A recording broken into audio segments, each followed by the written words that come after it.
Il lutte sans relâche contre la corruption et contre le système qui permet, selon lui, aux élus qui contournent les lois pour s'en mettre plein les poches. Philippe Pasco milite pour une réelle transparence de la vie politique française. Il est notre invité. Bonsoir. Bonsoir. Soyez le bienvenu sur TV5 Monde. Vous êtes administrateur d'Anticor, l'association qui agit contre la corruption et pour l'éthique en politique. Vous avez été élu local vous-même à Évry, en région parisienne.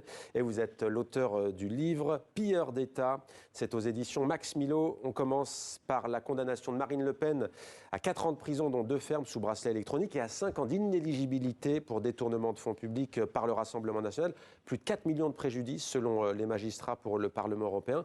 Quel regard portez-vous sur cette affaire? Est-ce que vous l'inscrivez dans le travail que vous menez depuis des années? Anticor est pour ce genre de manifestation de la loi qui fait qu'on condamne, entre guillemets, un élu qui a mis les doigts dans la confiture. Et là où je ne comprends pas, c'est pourquoi on trouve ça pas normal? Je veux dire, à ce que je sache, en France, quand un pompier met le feu à la garrigue en première instance, on ne lui demande pas de retourner à la caserne. Quand un comptable détourne de l'argent dans sa boîte, quand il est condamné en première instance, on ne lui demande pas de retourner dans sa boîte de comptabilité. Quand un notaire triche avec les papiers qu'il fait sur un héritage, quand il est condamné en première instance, on ne lui demande pas de retourner dans son étude notariale. Pourquoi ça pose un problème avec un élu? J'aimerais comprendre. Pourquoi un petit élu qui est condamné à une inéligibilité, ça ne soulève pas la vindicte aujourd'hui médiatique de certains grands élus? Moi, ça me gêne pas. C'est inscrit dans la loi. Et Anticor était pour que ça soit inscrit dans la loi. La justice doit être la même pour tout le monde. Pourquoi elle ne serait pas valable pour elle? Là où je suis pas d'accord, c'est qu'il n'y ait que Marine Le Pen qui est morflée. Parce que malheureusement, et je vous en parle de connaissance de cause, dans l'Europe, la plupart des tous partis politiques confondus truandaient au même titre que Marine Le Pen. Parce que n'oublions pas que c'est du détournement d'argent. On n'est pas sur un petit excès de vitesse, là. On n'est pas il y a d'autres partis en France qui sont inquiétés. Il y en a plein, mais pas...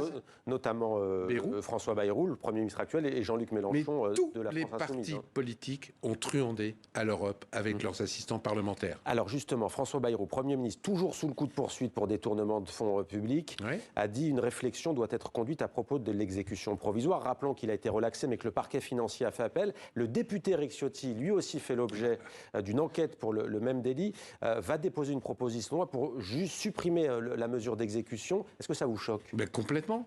Pourquoi? Alors, à ce moment-là, qu'on la supprime aussi pour le simple particulier. Mais ça, on est vraiment dans le système que vous dénoncez, c'est-à-dire on arrange la loi pour les élus, pour certains élus. Pouvoir se servir. Exactement, pour que eux se servent, mais c'est pas le but d'un élu. Encore une fois, les juges n'ont appliqué que la loi. C'est eux qui ont fait cette loi, mais comme par hasard, c'est comme d'habitude, la loi elle est valable pour les autres, pas pour eux.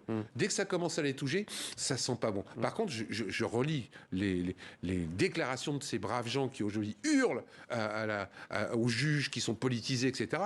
Il y a encore quelques années, ils étaient pousses, mais même Marine Le Pen qui disait qu'on devait être inéligible à vie. Je suis désolé, aujourd'hui, je suis malheureux de le dire. J'ai l'impression que les élus, les grands élus, quand ils sont condamnés, ça a l'air d'être une circonstance atténuante. N'oublions pas que ces gens-là se servent de notre argent. Et l'argent qui a été détourné, c'est des deniers publics.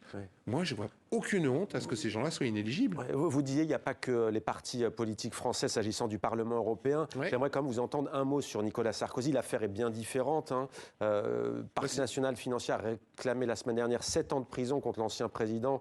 Mais pourquoi je vous pose la question? Pourquoi pour son pacte de corruption faustien? C'est ce que dit le parquet national financier. La France est-elle une kleptocratie? Est-ce qu'il y a une forme de pouvoir basée sur la corruption? Je peux vous assurer que depuis quelques années, la corruption en France est en train d'augmenter à vitesse grand V. D'où la création d'ailleurs de ce parquet national financier qui est pas si vieux que ça. Exactement, qui est pas si vieux. Et d'où les 160 dossiers au pénal que Anticor, association indépendante, mène pour justement endiguer cette corruption qui est en train de prendre des proportions dingues en France. Moi, je n'ai jamais vu autant de corruption depuis 1958.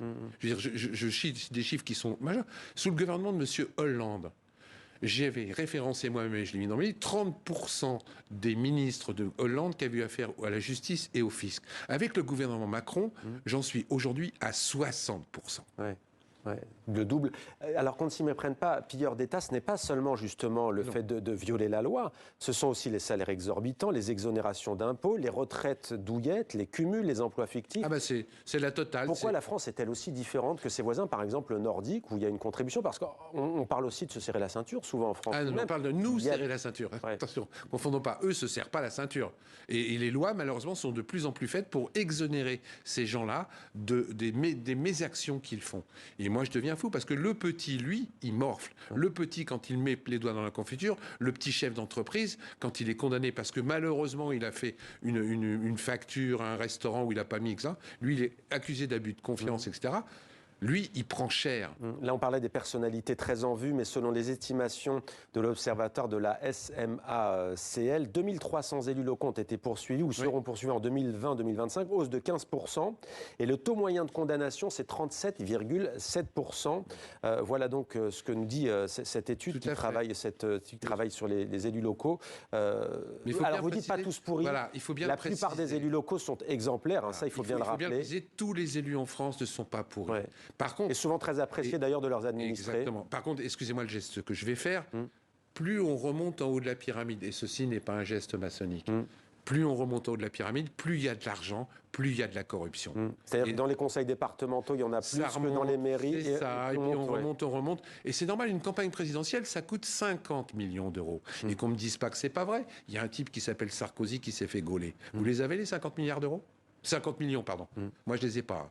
Alors, je l'ai cité, OPSMA, c'est le portail juridique de la compagnie d'assurance des collectivités territoriales, des élus et agents territoriaux et des associations. Qu'est-ce que vous prônez ? Que faire ? Ça fait des années, pour ne pas dire des décennies, qu'on parle de moralisation de la sphère politique. Le général de Gaulle, disait-on, avait le tiroir avec son propre timbre, quand c'est des lettres perso. Ah, mais tout à fait. Et il payait son électricité. Ouais. C'est clair. Moi, déjà, il y a un truc simple que je milite, lequel je milite depuis 2013, y compris avec Anticor. C'est un casier judiciaire vierge pour être élu. Ouais. Déjà, et puis que les gens arrêtent de voter pour des élus ripoux. Moi, j'ai du mal à comprendre qu'un type comme Cahuzac a encore fait 10% des voix quand il s'est représenté. Que M. Carignon, quand il s'est représenté, a quand même fait 10% des voix. Il y a 10%, excusez-moi du terme, d'abrutis qui ont revoté pour des types qui mettent les doigts dans la confiture. En France, cette culture, mais qui vient d'où, selon vous ? Est-ce que c'est parce qu'on est une ancienne royauté ? Parce que le Français veut absolument de l'honnêteté, mais pas chez lui. Le Français veut bien être, écolo, à condition d'avoir Carrefour à 3 minutes. Le Français veut bien qu'il n'y ait pas d'huile de palme dans le Nutella, mais continue à acheter du Nutella. Malheureusement, c'est le Français. Le Français, quand on lui manipule en lui disant « Attention, il ne va plus y avoir de sucre. Attention, il ne va plus y avoir de moutarde. Attention, il ne va plus y avoir de papier cul. » Il se précipite pour en acheter au lieu d'économiser. Pour autant, attention, parce que si cette mesure exécutoire est suspendue par une nouvelle loi, ça pourrait faire aussi quand même des dégâts. On sait qu'il y a une forte abstention en France. Il y a aussi des Français qui savent en général se lever. Mais le problème, c'est que la plupart des élus militent pour que les gens n'aillent pas voter. Je vais vous donner un exemple bien précis, si j'ai encore 2 secondes. Il y a une commission qui s'est réunie à l'Assemblée nationale il y a quelques années. Commission, c'est la droite, la gauche, le centre, etc. Pour savoir s'ils allaient mettre les bulletins blancs dans les bureaux de vote. Dans le bureau de vote. Candidat A, candidat B et un bulletin blanc. Au bout de 15 jours, la commission est sortie, et ce que je vais vous dire est factuel et vrai. Monsieur Gage, député aujourd'hui, qui était donc le rapporteur... Jérôme Gage, qui est donc le rapporteur de cette commission, a déclaré officiellement qu'il ne pouvait pas mettre les bulletins blancs dans les bureaux de vote parce que ça allait coûter trop cher. Mais c'est pas vrai.